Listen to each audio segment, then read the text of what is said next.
வணக்கம் மேடம். சொல்லு. வணக்கம் மேடம்னு சொல்ல நீங்க மரியாதையா கொஞ்சம் பேசலாமே. சொல்லு சாமி. குக்கு ஹாலிடேஸ்ல இருந்து கூப்பிடுறோம். உங்க பேத்தி ரஞ்சனி இருக்காங்க இல்லையா, அவங்க வந்து உங்களுக்கு டூர் புக் பண்ணிருக்காங்க. நீங்க வந்து வயநாடு போறீங்க. சூப்பரா. உங்களுக்கு என்னென்ன பிரச்சனை இருக்கும் வண்டியில போகும்போது அதை மட்டும் சொல்றீங்களா?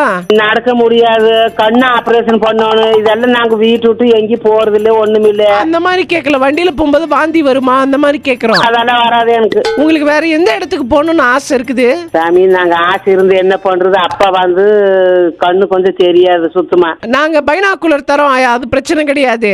நாங்க பாக்கணுமல்ல. நீங்க எங்க இருக்கிறீங்க? நாங்க புளியம்பட்டியில் இருக்கிறோம். புளியம்பட்டியில் தானே இருக்கிறீங்க. இப்ப உங்க வீட்டு அட்ரஸ் சொன்னீங்கன்னாக்கா அங்க வந்துட்டு ஒரு 3000 ரூபாய் மட்டும் எடுத்து வைங்க. 3000 நம்ம கையில இல்ல.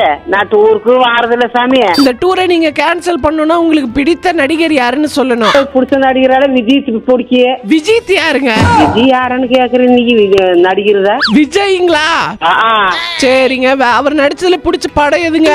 அப்போ எனக்கு தெரியாத வேலை, எனக்கு தெரியாத வேலை என் பேசி கேட்டு சொல்றேன். நீ போன வச்சிரு. ஹலோ ஹலோ, வணக்கம். வணக்கங்கம்மா. சரியா சாமி, வெச்சு சாமி எங்களுக்கு இருங்க அம்மா, ஒரு நிமிஷம் பேசுறது கேளுங்கம்மா. நீங்க சிக்கன் சாப்பிடுவீங்களா?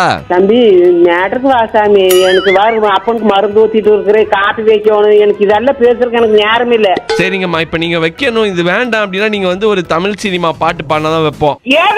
சரி பாட்டி, இங்க பாருங்க. ஒண்ணும் இல்ல, குக்கு ஹாலிடேஸ்ல வந்து சூப்பரா இந்த மாதிரி டூர் எல்லாம் பண்ணி கொடுக்குறாங்க. சரியா? தமிழ்நாடு ஃபுல்லா இல்ல, இந்தியா ஃபுல்லா நீங்க எங்க போகணும்னு ஆசைப்பட்டாலும் குக்கு ஹாலிடேஸ் கூப்பிட்டீங்கன்னா அவங்க சூப்பரா பண்ணி கொடுத்துருவாங்க. இப்பதான் நானும் ஒரு வாட்டி போயிட்டு வந்தேன். சாமி நான் இதெல்லாம் போருக்கு நம்மளால பஸ் ஏற முடியாது சாமி. சரிங்க ஆயா, என்ன சொல்ல விடுங்க. நீ சொல்றதுன்னு இரு, நாங்க போய் காப்பி வைக்கணும். நீ கொஞ்சம் போன வச்சிரு.